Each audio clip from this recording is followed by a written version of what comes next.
Rob? Hey, yeah, we're here tonight to help you guys find some science-inspired activities you can use in your AP classroom. We're going to use some data collection to help you use these activities, discuss how they might work in your classroom, and then learn about the fact that all these activities are free online through TI-Education.com. Thanks, Rob. And Todd's going to discuss our expected outcomes. Tonight, one of the activities that Rob is going to start with is doing some data collection on looking at harmonics of closed pipes. I'm going to do an activity using some vectors with NASA data and talking about moon habitat or possibly Mars. And the last thing we want to make sure that you do is see our social media and upcoming events so you can learn more about new activities that are coming out and also new ideas to use TI-Nspire. Thanks, Todd. Rob, go ahead and share your desktop. As Rob is doing that, you'll notice that the right side of your screen where the chat and the Q&A window had been are now replaced by that floating toolbar. So to find that chat and Q&A windows, if you move your mouse over that green tab, you'll be able to open up the chat or the Q&A window and have your questions answered live. Rob, it's all yours. Okay, thank you. Okay, what we're going to do tonight is use data collection to explore sound waves and the harmonics of a cork pop. So I want you to listen to that for a second. Not everybody heard that little cork pop there, but we're going to use a gas pressure sensor tonight to go ahead from veneer. I'll put it up on the screen so you can see what it looks like. All right, this is what the gas pressure sensor looks like. The same one that anybody can get from veneer and use. And we'll use that tonight to go ahead and collect some data. Okay, let me go ahead and hook up. Our first step to collect the data tonight is hook up our lab cradle, which helps me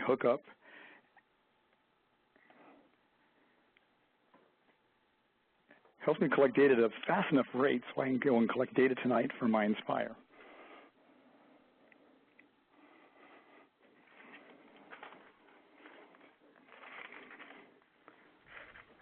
Rob, are you collecting this data with a handheld or with the computer software? And I'm collecting this data with the computer software. Nice. Thank you.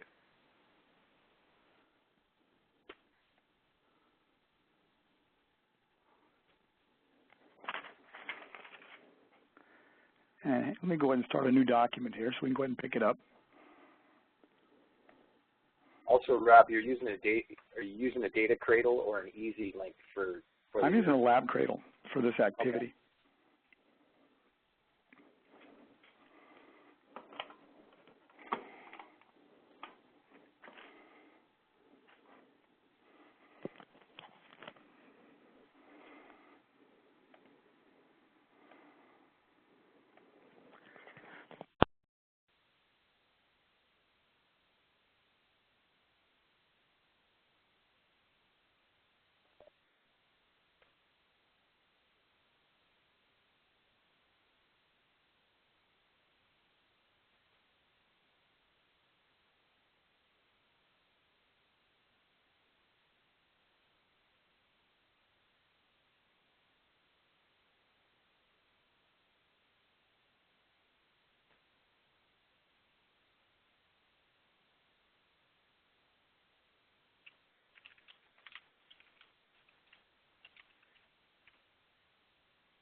Looks like we lost Rob's audio.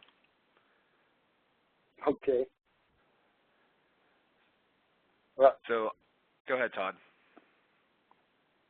What Rob's doing is he connected up to a pressure probe in the data cradle. Someone just asked this question: Is the data cradle? Okay, I'm back. Okay. Sorry. Is the data cradle? Hung up on myself there, guys. All right. I'm sorry, everybody out there. A little technical difficulties there. All right. As you can see on my screen right now, I have my pressure sensor hooked up, and I want to go ahead and explore this cork pop. And what I want to do first is I'm going to go ahead and change the parameters. And I'll go to Menu, and I'll go to Experiment here, and I'm going to do a collection setup. And what I want to do is I'm going to tell it I want to collect 9,000 samples per second. And then I'm going to go ahead and I'm going to put in 0.28. And if I do that, it tells me I've exceeded the number of data points for my collection here. So I'm going to go back to that, and I'm going to change it to 0.27. Now, at this point in time, I know we had a pre-lab question out there, so would somebody like to answer that question? Well, actually, Rob, I think it would help if we knew what the question was. The question was. Oh, sorry.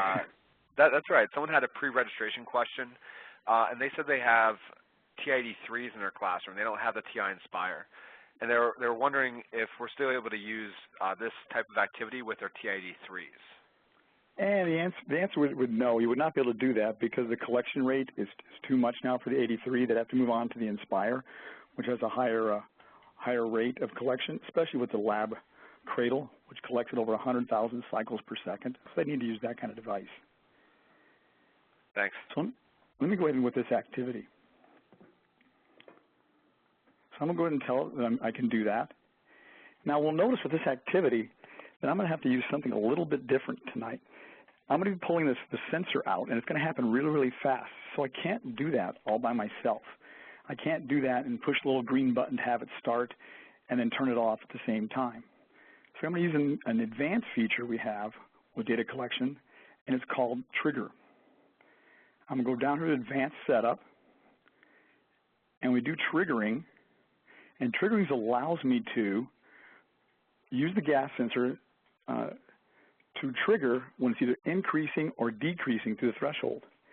And since we're going to be pulling the plunger back, we're going to be decreasing through the threshold. We're actually decreasing the pressure as I pull out the sensor. Then I go ahead and hit the sensor. If you recall, we measured pressure at about 100 kPa. I'll set my sensor at about 10 kPa. So when it hits 10, it'll go ahead and trigger the event and start measuring it. Well, let's make it a little higher. Let's go up to about 15. I hit OK.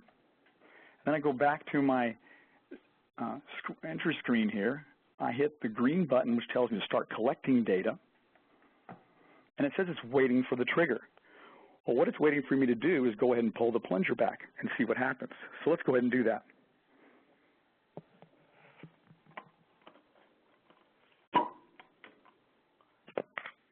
We get a nice sharp pull, and we can see how we collect data almost instantaneously.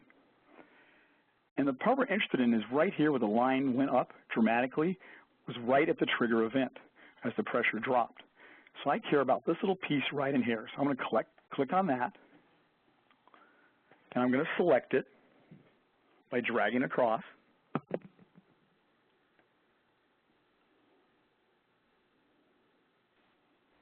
Hey, Rob. Rob? And I want to zoom in on that little piece right there. So we can take a look at it. So let's go to the graph on our menu. We'll go down to zoom in.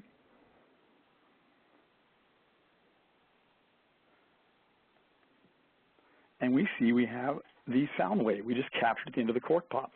That's kind of cool.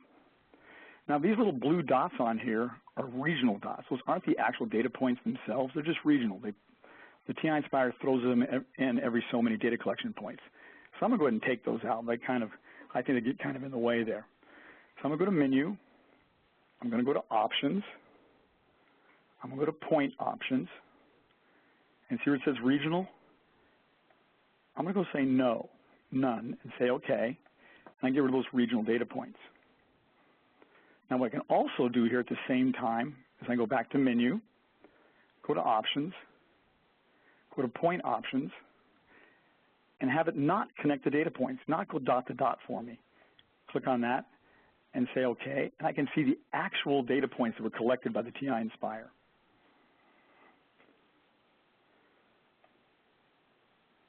Let's go back to Options again. Let's put the dot to dot in so I can help me find my peaks. That's what they're there for. So I'll put those back in, connect the dots. And let's go to our first peak. And I want to mark that. So I'm going to put a data marker on it. But I need to figure out what time it was at. So if I look at it down here, it tells me right in my little parameters window that happened at 0.1373 seconds. So I'm going to go ahead and put the right-click, find my data marker, add a data marker, and happen at 1.373 seconds. So I hit OK, and it marks my data point for me. Then I'm going to go ahead and go to another peak over on the right of the screen, and we'll call that my ending point, and I'll put a data marker there as well. That happened at 1.1456 seconds, and I'll data mark it.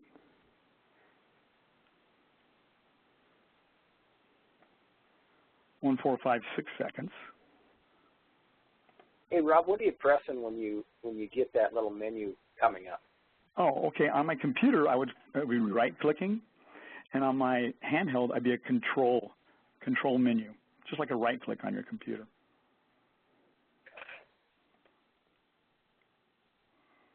Okay, so let's go back to our data marker here again.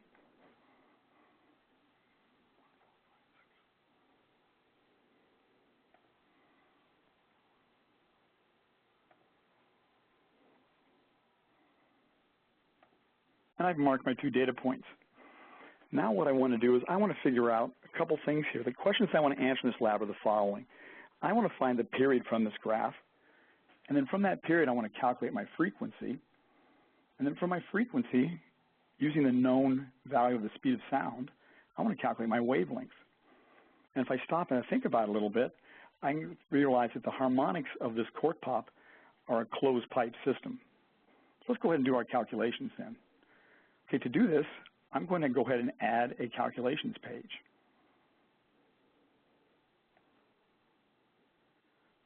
So the first thing I want to do today is I'm going to put in my menu here. I'm going to do an action. I like telling the kids what I'm doing, so I'll insert a comment here. And what I'm going to do is find the period.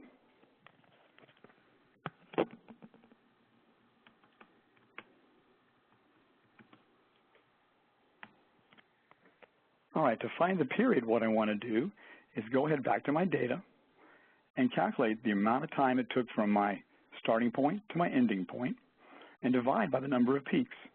So if I count my peaks, I had 1, 2, 3, 4, 5, 6, 7, 8 peaks.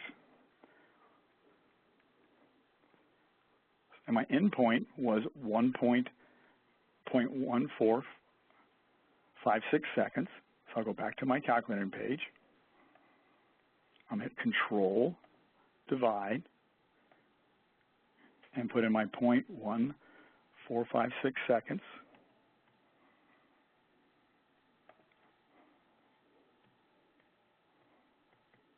And then I'm going to subtract from that the beginning point. Go back, look at my graph again. And my starting point was 1.373 seconds. Back to my graph, my calculating page.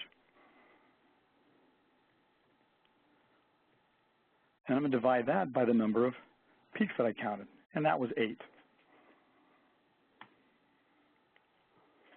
And I get a period. The next thing I want to do is turn that into a frequency. And how do I do that? I can go ahead and write another comment in like I did before, but I'm going to go ahead and go a little faster for us here so we can get this done tonight. So I'm going to find the frequency. To find the frequency, it'll be 1 divided by the number I just came up with, my period. So Control, Answer, and I've got my frequency. The next step I want to do is I want to go ahead and use this frequency and the accepted value for the speed of sound to calculate the wavelength. So the equation I'm looking at here is back to our basic one all the kids all know, our students, and that's V, equals F lambda. Oops, too many F's. And I can find the lambda symbol right here in my little bookmarks here. And we're going to go ahead and solve that equation. And we're going to solve that one for wavelength. So we're going to take our speed of sound. We'll call that 343 meters per second. And we're going to divide that by my 963 up here for my frequency. So we'll do that number down here, 963.855.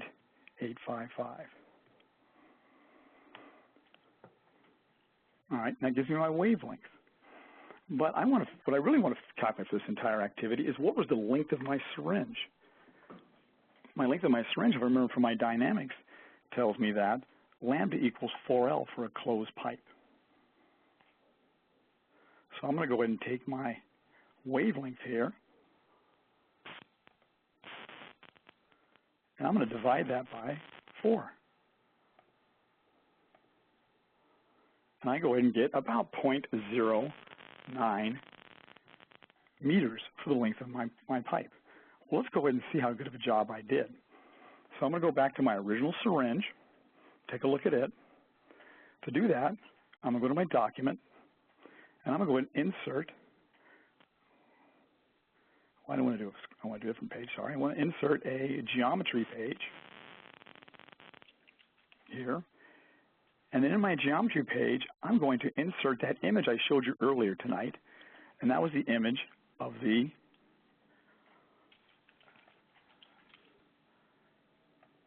syringe, the pressure syringe. We'll go ahead and insert that image in my Nspire. There's my syringe. I want to go ahead and see how good a job I did. I'm going to measure the distance from here to here in my syringe.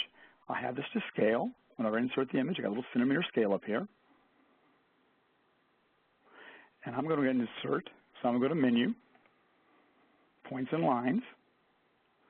I'm going to insert a line segment. Put a point right here at the end of the syringe where I pulled it out. Drag it over to the end of the syringe, right about there.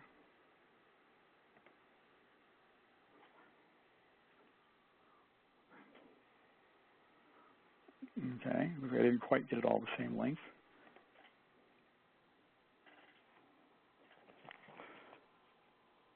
Maybe I want to take my line off there.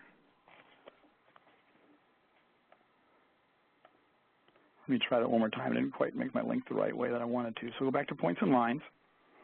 We'll go back to Segment. We'll put a segment at the end of the syringe. Drag it to the end of the syringe over here. Click on it. And then click off. And if it doesn't show up too well, so what you can do in CX, which is really cool, is I can go ahead and right-click on it, and I can change the color of the line so it shows up better, which I think is kind of cool. So let's make the line red. And we click off, and we got a nice red line there we can look at. But let's back to see how good a job we did. If you remember, there's my line segment that I want to measure. I'll drag it up so we can see a little better. I'm going to go back to my menu. I'm going to measure the length of that line, hover over it, drag off, and I got 9.16 centimeters for the length. If you go back to my calculations, I got 0.088. Well, the default setting for the Nspire is in meters. So this is 8.9 centimeters, all right? And I measured it to be 9.16 centimeters. So being the scientist we are, I want to see how good a job I did. So I'll go back to my calculating page, and I'll use this as my true value, and I'll use this one as my experimental value. So I'll plug in 9.16 centimeters, and I'll subtract.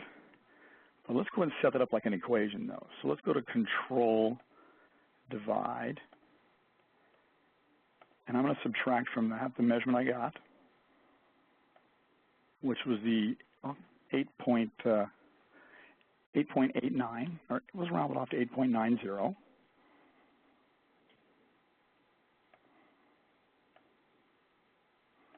And then go ahead and divide by my true value, 9.16. Let's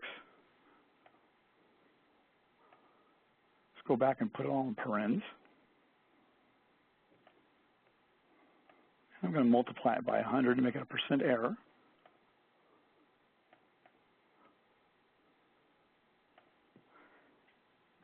Eh, 24% error, not too bad, except my math in the bottom is not very good. Let's fix that down here again. I think I messed up on that, didn't I?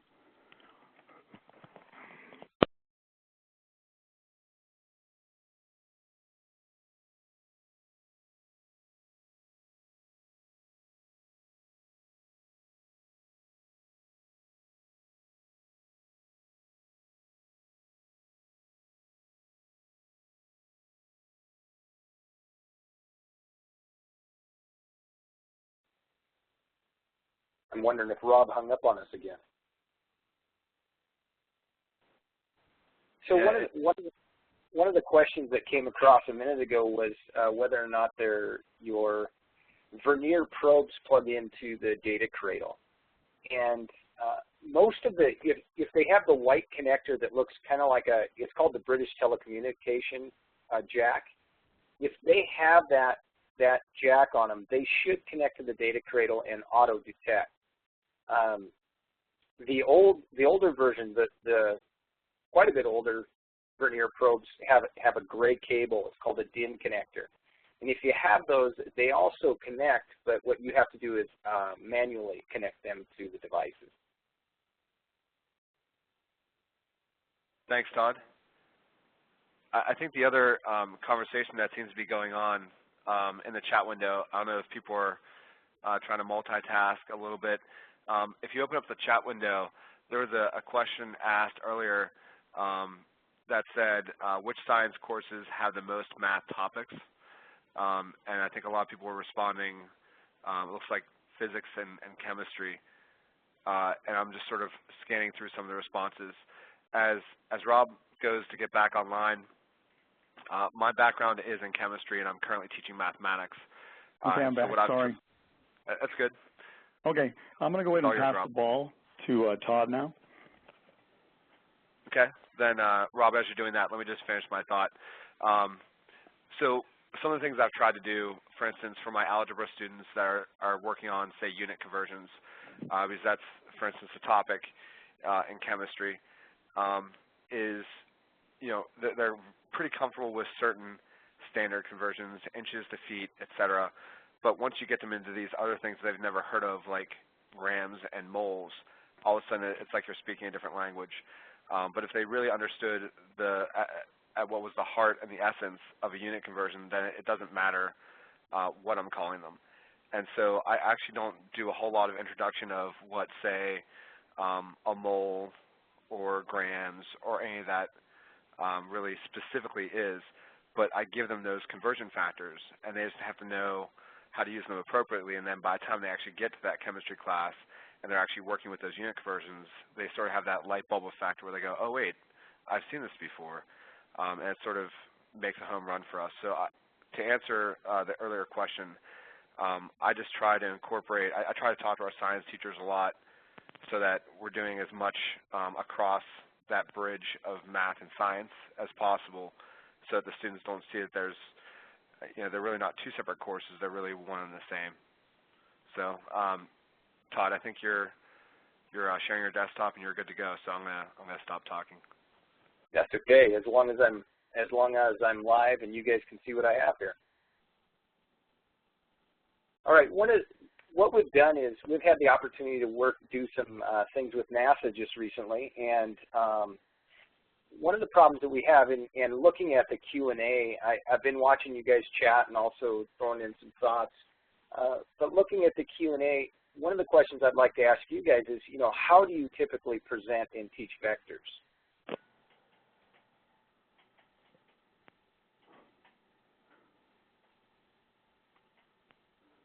And as we start looking at this particular activity is about looking at vectors and looking at different, giving some constraints to how we deal with vectors.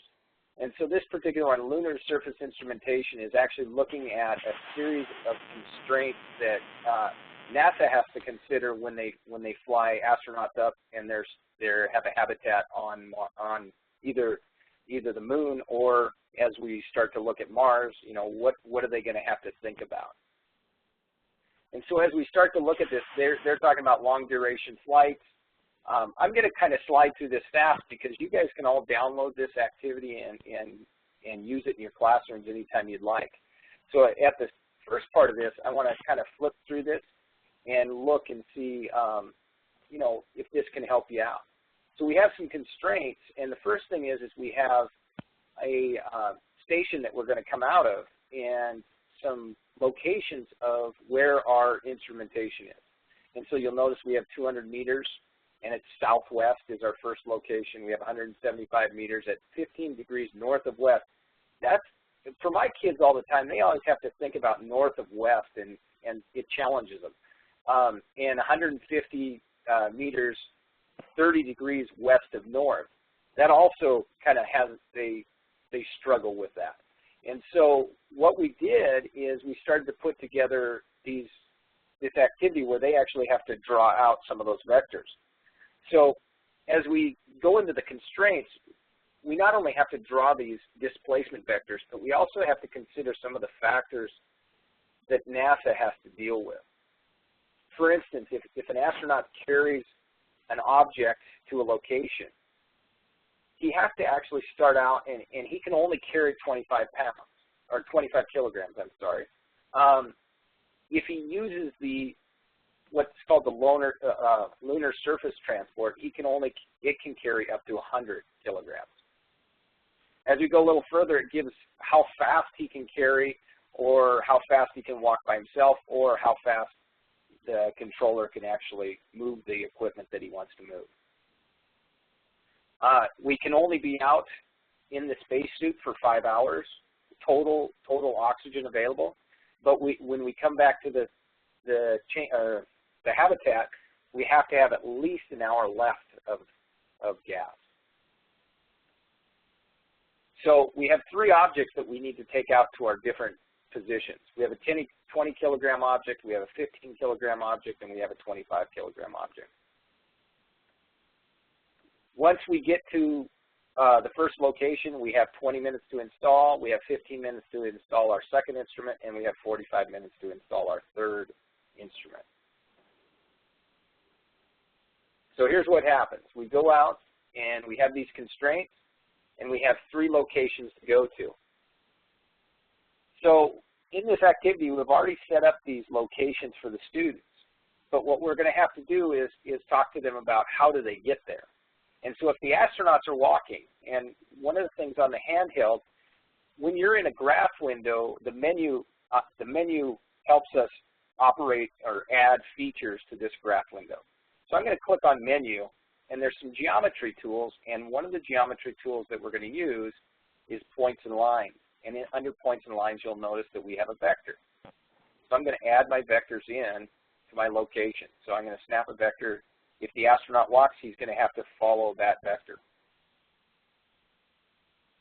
Same thing for position 2 and also for position 3. Now we can do some other things with the vectors, such as color them. I can change the line color and dress them up. So you can let the students kind of play and dress up their problems so it looks good. But after we create these vectors, we have to go back to our constraints and think about, okay, an astronaut can only carry 25 pounds. All of our 3 devices are 25 pounds, or 25 kilograms, 15 kilograms, and 20 kilograms. So he can't carry all 3 objects. He can only carry one of those at a time. So what he has to do is he has to walk each one of these vectors out and back. So his ultimate displacement is 0. But if we just go out to the first position, he has to be able to walk out to that location. So the next question asked, it says, determine the instrument's locations of their X and Y locations of the airlock. One of the great features that I tend to use a lot is defining variables. And so what I'll do is I'll say, well, position 1, so I'll call it X1, because I want its X position, is equal to the distance out. And if you remember, it's 45, or it's basically southwest. Now I'm getting this messed up, southeast. And so it's actually a bearing of 235 degrees. So they would put in times cosine of 235. And if I put this in correctly, I'll get the right answer. I need a parentheses around my answer here.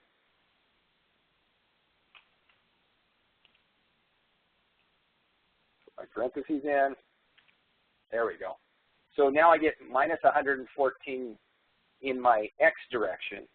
We do the same thing for our Y direction. So Y1 colon equals 200 times sine of 235. And notice it's giving me the actual value. One of the tricks here is if you press a Control Enter, it gives us an approximate value, and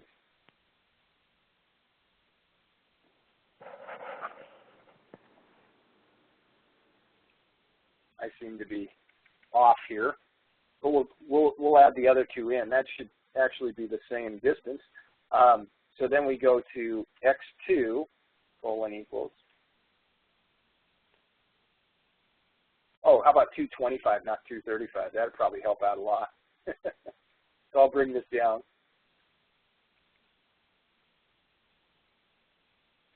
Hey, Todd. Yeah. While you're typing all that in, we had a question. Sure. What's the, Jordan asked, what's that colon equals doing?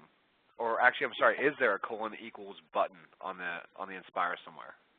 There actually is. And the colon equals, if you notice over here, just under the delete key, you'll see a little colon equals. And since it's in blue, the way that you actually get that colon equals is you press the second and then that colon equals. So if I do this next one, x2, and then I go control colon equals, and that's going to define that x2 with 75, and then times cosine of my 165. And I keep on getting these. I don't have my handheld set up in approximate mode. If I did, it'd actually give me this 169. So then we do y2 colon equals 175 times sine 165. And so we're able to get each one of those positions. So if I look back here, I can figure out that my x position is minus 169 for the y2, so, or the x2. So if we took a vector back to this location, it would be 169 in the x direction, and come back, we have 45.3 in the y direction. And so it starts getting the students to think about components that might be in this. And so we can actually bring in another vector. And I'm not going to define this vector specifically. I'm just going to throw one in here right now. But you can actually define the length of that vector specifically. And so it gives us that length of vector, and then you'd have a vector going up for the y component. So as we go to the next one, it says determine the astronaut's displacement using unit vector notation. So what we can do is we can say, well, x1, actually, if we have a calculator, this is actually, so let's go back to x1, which is minus 141. So we say minus 141 I plus negative 141 j is our component vector for that first location. Now, I know sometimes we'll just put them in an ordered pair, and it'd be interesting to hear, you know, what typically do you work with your students on I and J's, U and V?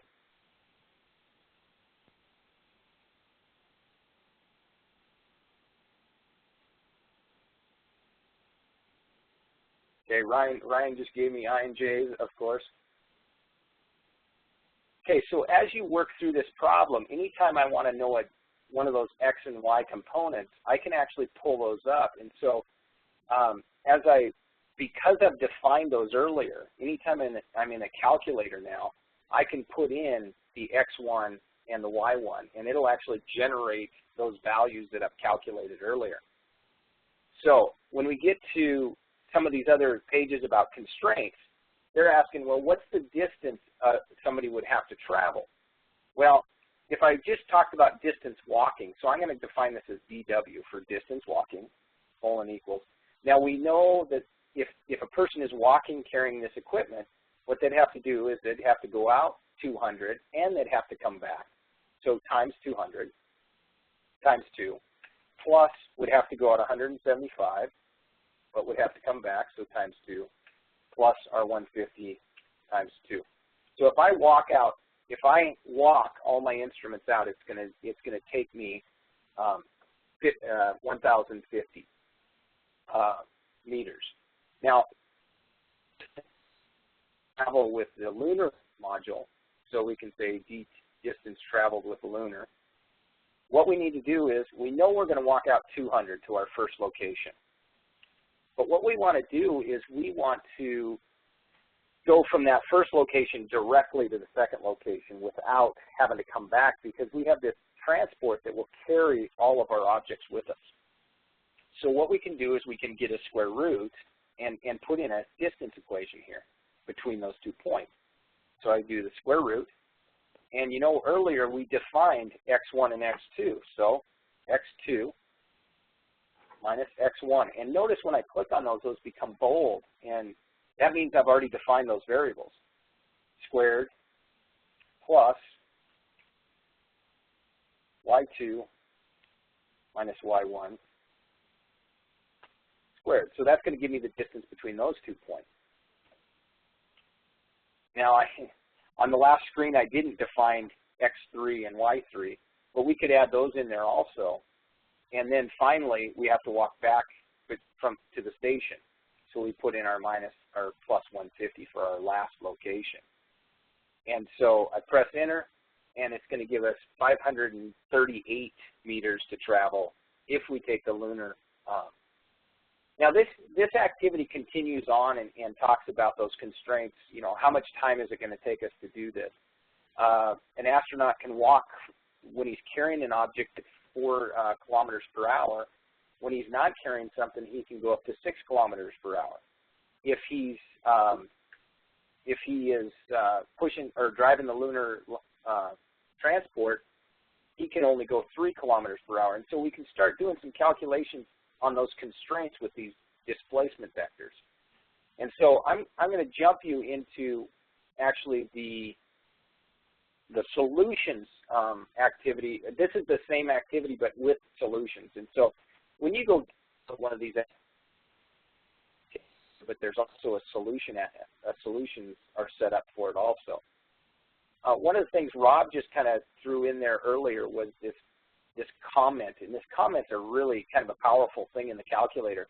What it does is it causes whatever you type in here not actually to be calculated, just kind of gives an indication of what's going on. There's a couple places to get this. Rob used the menu to get comment. The other place, you'll notice there's a little symbol. There's a table or a book right here, but right above it is a set of symbols. And so anytime I want a particular symbol, I can press Control and press that book, and it brings up a whole set of symbols. And all I have to do is find my little comment symbol. There it is. And then I can type in whatever thing I want here, and it doesn't calculate on that. And so it's a nice thing for kids to know about if they're writing calculations. If they flip back to a page, they know, okay, I did this particular calculation. Hey, Todd, one more comment there. This is Rob. Sure. Hey, when you're using this in the classroom, why don't you show them how to get the high contrast view of your keyboard for all those really high use keys? I know somebody asked a question about that. So it's over on the left-hand side, the little tiny calculator. Click on that. If you see this right here, there's a couple things that you can do. One, you can change only the keypad so you can see whatever's in the background. You can change it to handheld so you can actually see the handheld there, or you can change to just a keypad. But this is kind of an overlooked button that Rob was just talking about, is this keypad option. And what it does is it allows us to change, like Rob had earlier, this high contrast so that you could see all the keys very well. If we change, and also if you have older versions, say you have the touchpads that were before the CXs, you can actually jump into a touchpad and see the keypad for that also. And the software doesn't matter which device you're on of the Nspires, they're all at the same version, and so you can do this on the touchpads or even the click pads, the original TI-Nspires. And so it makes it kind of nice. It doesn't matter which one of the devices we're on, we can still do this activity. Hey, Todd. Yes. I also saw a really good question. Someone asked if the multiple variables was a capacity within the TI-Nspire CX, or is it specific to just TI-Nspire CX CAS? Well, now you'll notice that I have calculations with units. The units are only CAS. but defining a variable and using a variable throughout an activity, it can be used on either CAS or numeric. So where I defined x1, that can be on CAS or numeric. I'm a CAS user, and I like being able to calculate doing dimensional analysis, and I'll show a problem in a minute here that has some dimensional analysis. And this is Rob. So if you use an underscore, like G is G, underscore G is gram.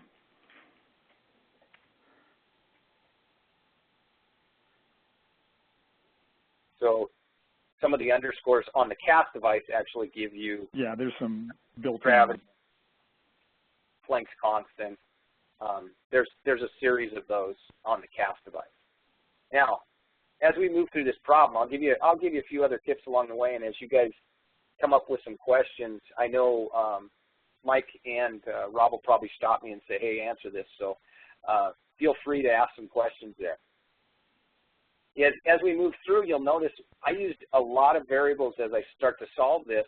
I also used units as we went through this too, and so you see meters just becomes a variable, and we're able to use meters to do some calculations. And so this is calculating distances between locations. This is in the answer key. When we did this originally, we didn't throw in the variables for x1 and x2. I would do that.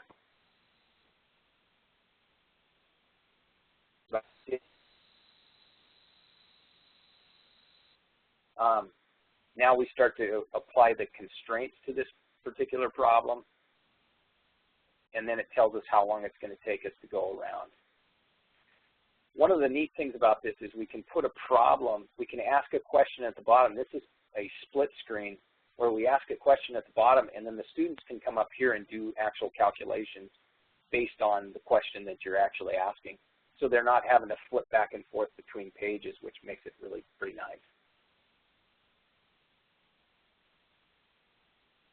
Here's a dimensional analysis problem that you can only do on, you can set it up on CAS where you actually put in kilometers, hours, meters, and minutes, and it'll actually figure this out.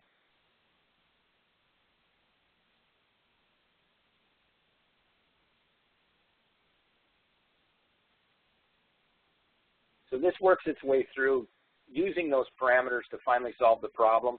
And all of the NASA activities basically have some sort of mission for the students to accomplish that's based around what we do in AP Physics or AP Chemistry or AP Calculus.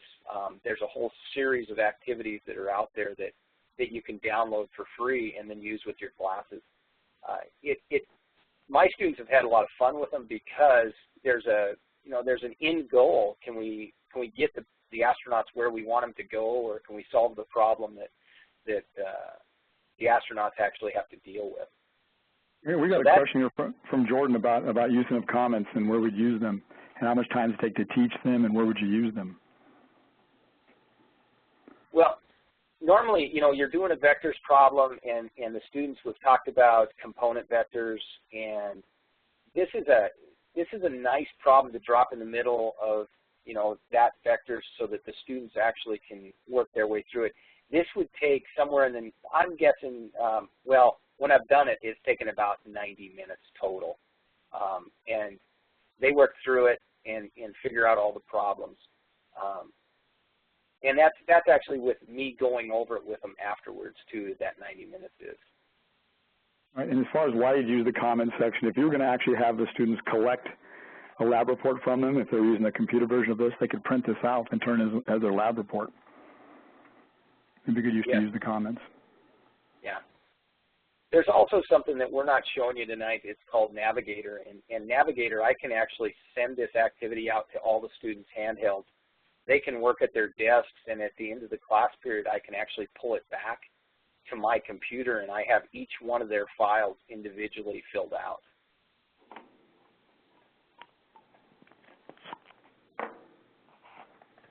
One other activity that we wanted to show you tonight, this particular one, if there's any comments here that you guys want to make about this or any questions right now, that'd be great.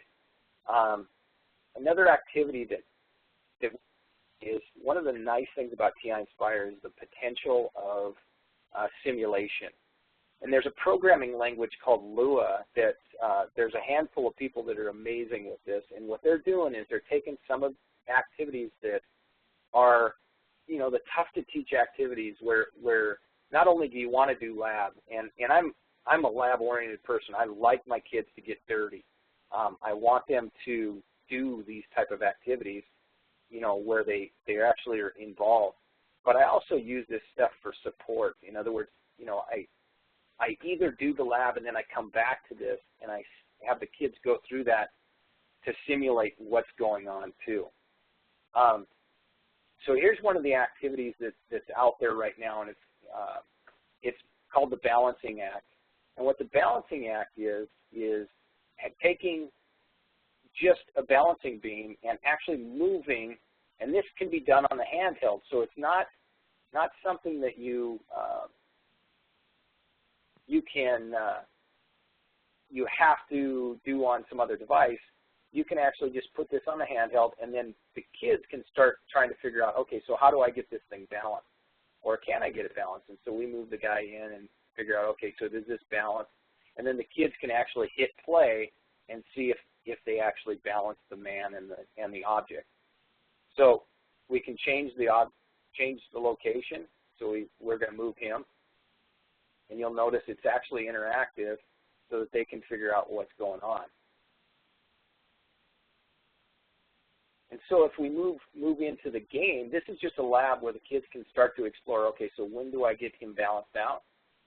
Well, when we go into the game, we're actually going to say, okay, I need to put a 10-kilogram object on here. Where would I put it on to balance him out?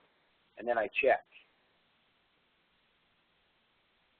Now, I still do the meter stick and the weights and everything else, but this is a great recap of that with students, especially, you know, before a test, you put them back in this scenario. Now I have to put this child on here to figure out how heavy this rock is. And so I put him on and I say, well, let's try it, see if he's as heavy as the rock. Well, if he's equal distance, he should be just as heavy. But he's not. So we'll move him, or he's a little heavier, so we move him in a little bit. And so we start to play with this until it kind of balances out, and then we're actually able to check and see if he actually balances out.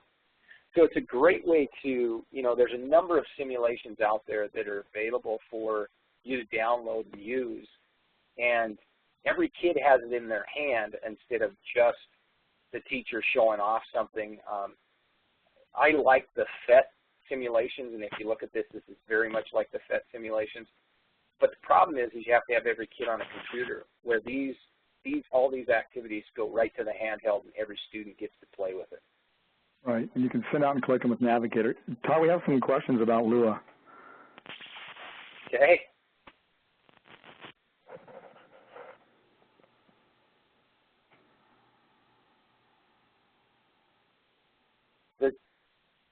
Let's see. What are our questions about Lua right now? They want what the simulations in Lua and labs like this one, is that what they're writing now? Yeah, they're writing many of them.